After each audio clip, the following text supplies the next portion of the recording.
안녕하세요. 상수인의 시다방의 정상호입니다. 오늘은 VFX 업계에 관심을 갖고 VFX를 하려는 분들을 위해서 도움이 되는 이야기를 좀 진행해 보려고 합니다.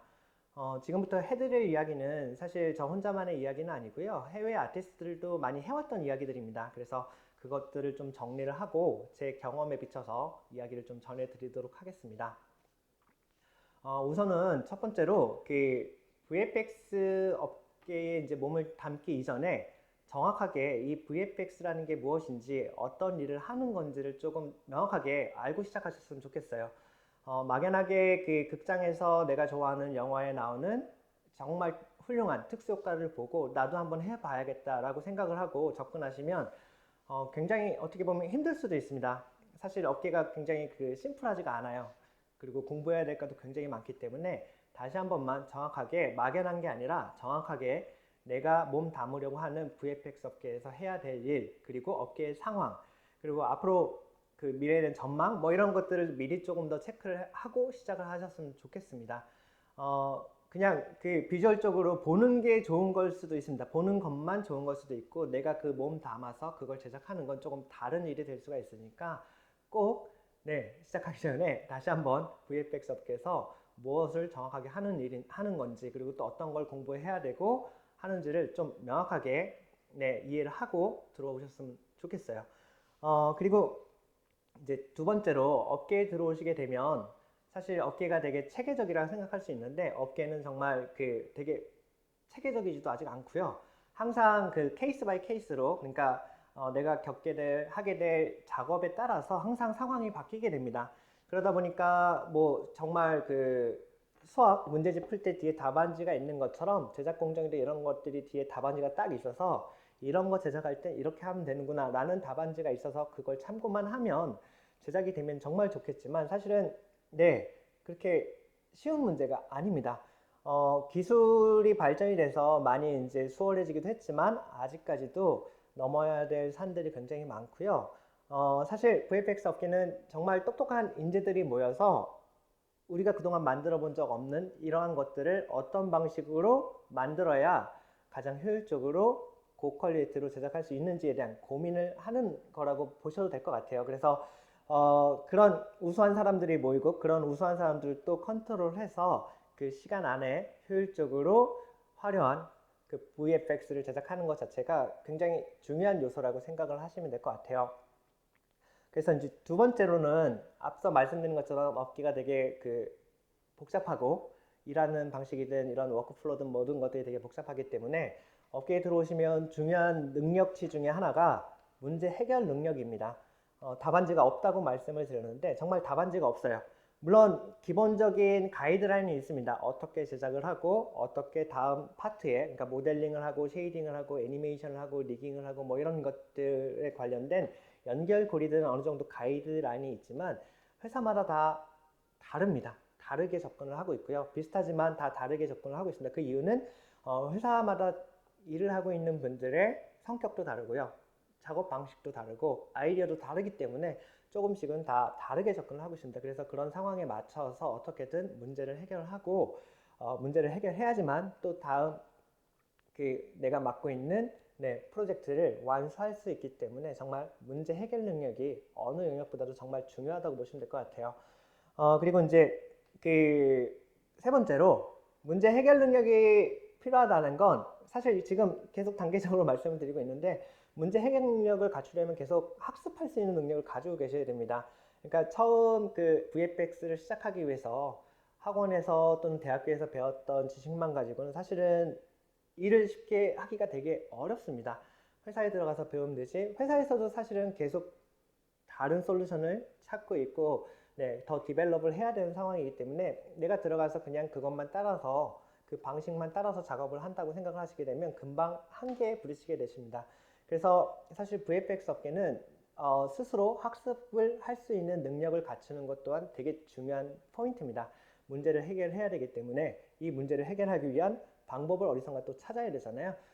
그런 자료를 찾는 것에서부터 그걸 응용을 해서 내가 갖고 있는 문제를 해결하는 것, 이게 정말 중요하다고 보시면 될 것 같아요.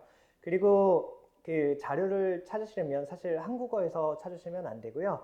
대부분 지금 우리가 사용하고 있는 기술이나 이런 것들이 해외에서 넘어온 것들입니다. 그러다 보니까 아무래도 영어 자료가 굉장히 많습니다. 그래서 기본적으로 영어까지 하실 수 있으면 도움이 굉장히 많이 됩니다.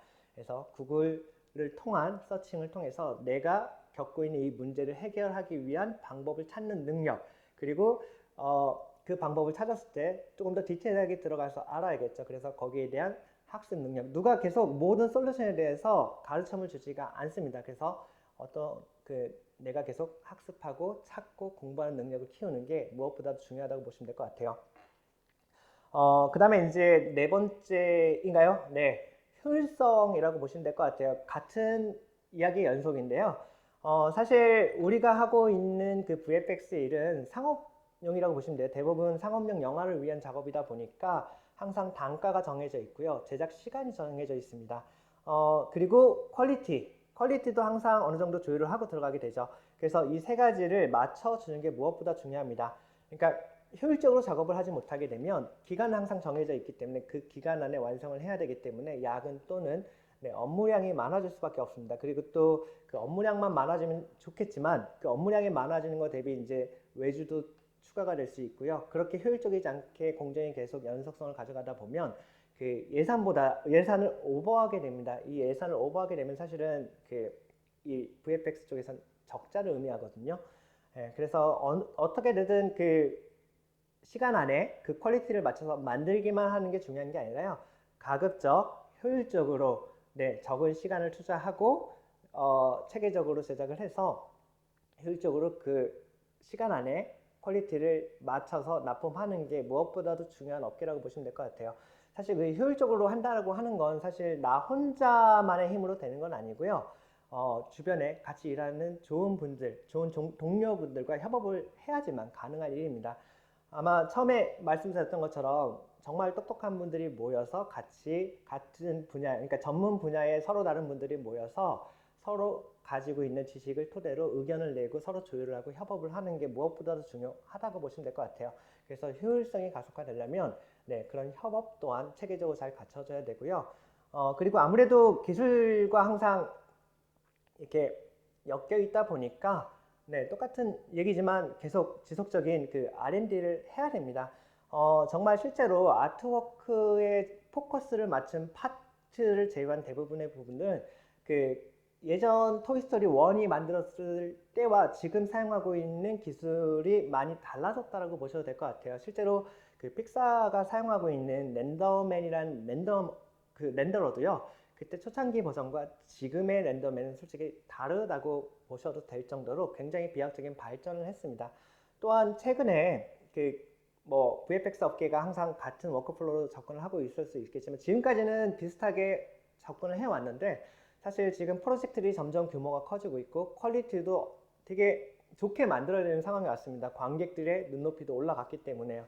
그런 이제 니즈에 맞추기 위해서 제작에 들어가다 보니까 기존 워크플로우 이렇게 라인 형식으로 쭉 제작이 되는, 물론 라인 형식으로 가지는 않고 굉장히 복잡한 과정을 거치는데 모델링, 리깅, 애니메이션 파트별로 나눠져서 거기에서 자기 파트에 대한 디벨롭만 하는 것만 통해서는 사실 그 효율적으로 제작하기가 쉽지가 않기 때문에 픽사에서 시작을 해서 점점 그 파이프라인적인 것도 좀 바꾸려고 하고 있습니다. 이거는 이제 조금 더 소프트웨어적인 부분 또 테크적인 부분이 강하다 보니까 사실 그 규모가 작은 회사들은 오토데스크들 3D 툴을 개발하고 있는 이 메인이 되는 업계가 그걸 바꿔서 뭐가 조금 상업용으로 만들어서 제공해 줄 때까지 좀 기다려야 되는 부분이 있긴 하지만 아무튼 그 효율성 되게 중요하고요. 다시 말씀드리면 지금 테크에 대한 부분도 계속 내가 깊게 공부는 안 하더라도 동향은 알고 계셔야 됩니다. 정말 옛날 기술로 지금 똑같이 만들 수 있습니다. 하지만 지금 다른 스튜디오나 다른 나랑 비슷한 일을 하고 있는 해외 스튜디오들, 해외 아티스트들 같은 경우에는 최신 동향의 최신 기술을 받아서 짧은 시간에 고퀄로 조금 더 효율적으로 제작을 하고 있는 반면 나는 옛날 기술로 어떻게든 지금 제작을 한다고 생각을 해보시면 아무래도 경쟁에 뒤처질 수밖에 없습니다. 그래서 항상 공부를 해야 되고요. 그리고 혼자 공부하는 건 역시나 한계가 있습니다. 항상 비슷한 문제를 겪게 되는데 이거를 비슷한 문제를 겪게 되는 게 서로 소통을 하지 않으면 같은 과정을 같은 그 솔루션을 갖고 알면은 해결될 수 있는 문제인데 소통하지 않으면 서로 똑같은 시간을 들여서 이 해결하는 걸 독립적으로 개선을 해야 되기 때문에 시간이 많이 걸리게 되죠. 하지만 소통을 하게 되면 이 사람이 했던 그 노하우든 그 해왔던 그런 해결 방법을 쉐어를 해주게 되면 네, 이 사람이 같은 고민을 많이 안 해도 되겠죠. 그런 만큼 시간을 줄일 수 있고 다른 고민을 할 수 있게 해주기 때문에 사실은 협업과 소통 정말 중요하다라고 보시면 될 것 같아요. 그리고 이제 다섯 번째인가요? 그 중요한 건 뭐냐면 사실 이제 처음 그 영화나 이런 걸 메인으로 전공으로 시작했던 분이 아니면 대부분 이제 3D 학원에서 툴을 공부로 시작을 하시게 될 텐데요. 사실 툴도 중요하긴 합니다. 하지만 이제 툴은 점점점 좋아지고 있기 때문에 사실 툴은 어느 정도 배우면 일정 퀄리티까지는 네, 누구든 비슷하게 낼 수 있는 상황이 됐습니다.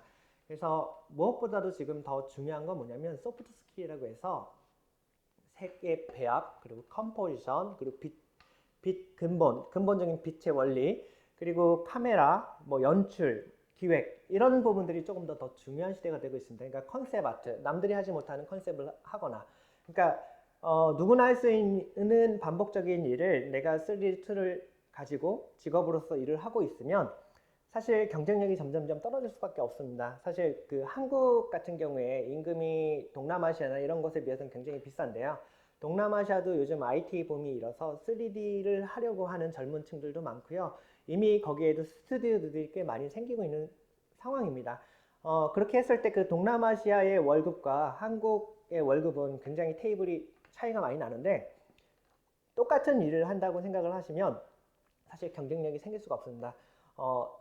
예로 그냥 신발 예를 들어볼게요. 옛날에 우리나라 같은 경우에 신발을 정말 잘 만들었죠. 고퀄리티로. 하지만 더 이상 한국에서 신발, 운동화 같은 걸 제작을 안 하는 이유가 임금이 안 맞기 때문입니다. 굳이 죄송합니다. 굳이 한국에 맡기지 않아도 네, 더 싸고 저렴한 곳에 맡기더라도 비슷한 퀄리티를 만들 수 있기 때문에 더 이상 이제 한국에서 신발을 만들 수 없게 된 것처럼 VFX도 비슷한 원리로 돌아가고 있다고 보시면 될 것 같아요. 그냥 단순 반복 작업을 하는 사람들은 점점 일이 줄 수밖에 없는 상황, 앞으로 미래가 점점 암울해질 수밖에 없는 상황이라고 보시면 될 것 같습니다. 그래서 남들이 하지 못하는 고퀄리티 또는 아까 말씀드린 것처럼 근본적인 거, 연출, 감독이 될 수 있는 자질 또는 색을 볼 수 있는 능력 이런 것들을 좀 더 가지고 계시는 게 조금 더 경쟁력에 도움이 된다라고 보시면 될 것 같아요. 이제 마지막으로 제일 중요한 걸 수도 있을 것 같아요. 사실 열정이 굉장하실 거예요. 처음 시작하시는 분들은 열정이 굉장하셔서 누구 못지않게 막 어떻게든 일만 시켜주시면 네 정말 열심히 할 자신이 있는 분들이 굉장히 많이 계실 텐데 그 열정을 최소한 10년 정도는 꼭 유지를 해 주셨으면 좋겠어요. 저를 비롯해서 대부분의 이미 이 업계에 들어와서 오랜 시간 일을 해온 분들은 이미 그 처음 시작했을 때 그 열정은 거의 다 식었다고 보셔도 될 것 같아요. 오래 해왔고 지금 제일 잘할 수 있는 건 지금 해왔던 VFX 일밖에 없기 때문에 어떻게 보면 그냥 그 벌이를 위한 하루하루 삶을 위한 그 수익원으로만 생각을 하고 일을 하고 계신 분도 생각보다 많습니다. 그래서 회사마다 조금 분위기가 다를 수 있는데 막상 들어갔더니 뭔가 으쌰으쌰하고 같이 컨텐츠를 잘 만들어 보자 라는 뭐 이런 분위기가 없어.